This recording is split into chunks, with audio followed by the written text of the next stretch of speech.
from the Ford Sports Desk, KOMU8 Sports. Come after me!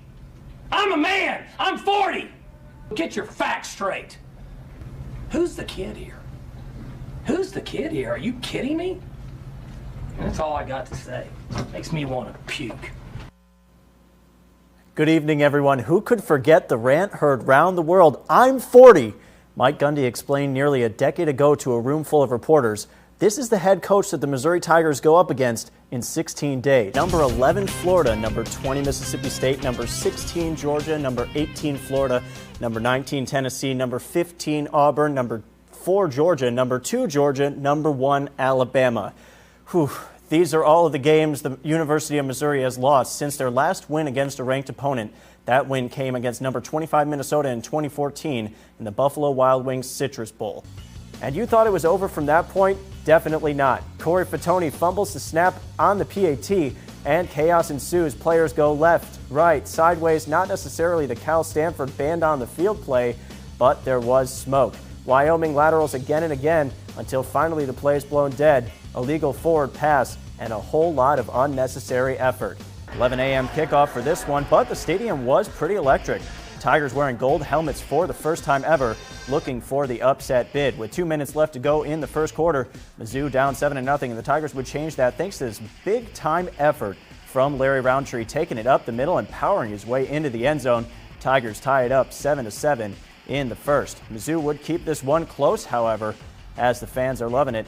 Down 11 to start the fourth, but Georgia wouldn't let up as Jake Fromm drops back and connects with a wide-open Mecole Hardman for a 54-yard touchdown pass. Georgia's Bulldog, Uga, loving it from the sideline here, but the Tigers wouldn't go away easy. Drew Lock finds some space and takes it himself from 11 yards out. That would be his only touchdown of the game, along with an INT, as Mizzou takes a tough first loss of the season, 43-29. Drew Lock says this defeat hurt just a little more. When that happens, I guess they were playing good.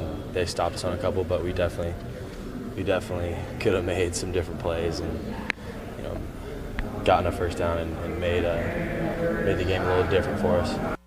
The Missouri Tiger football team gained a commitment yesterday towards its 2019 recruiting class. Ishmael Burdine, a four-star recruit according to ESPN, fielded offers from Wisconsin and Mississippi State before deciding to become a Tiger. Listed at 6'1", 175, Burdine is the #1 safety in the state of Louisiana. This commitment boosts Mizzou into the top 50 of recruiting classes, 49th according to ESPN. The Kansas City Royals were in action against the Baltimore Orioles tonight. They've won 5 out of their last 6 games, and to quote Jim Carrey, "So you're telling me there's a chance?" Pick it up here in the 6th.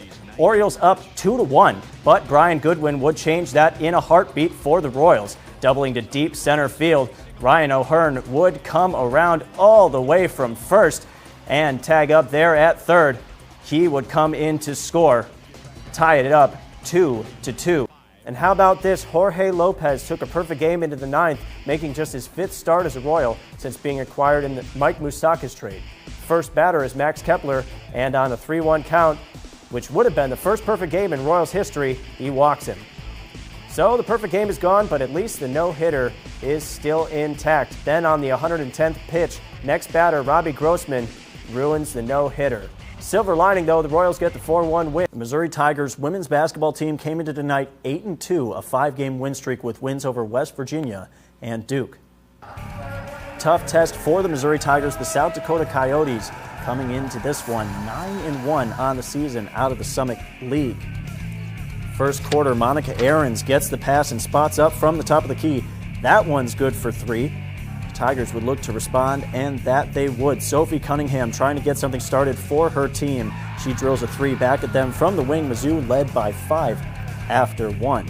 Cunningham later driving to the hoop, finds Lauren Aldridge in the corner. She gets the hoop plus the foul, a 4-point play for the Tigers. Now in the second, talented freshman Akira Levy pulls up from distance. That one's good, one of her 2 buckets on the day for her. However, the Coyotes were too much today. They're a good team, folks. They break through a double team here. Hannah Shervin finishes under the rim.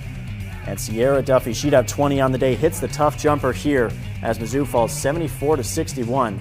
Mizzou respects the Coyotes' play, but the women felt that they beat themselves today. I mean, I felt like they had a really good zone, but I felt like we kind of beat ourselves too. I mean, I don't know how many times we just kind of like threw the ball out of bounds or just weren't poised when we got the ball in the middle of the floor.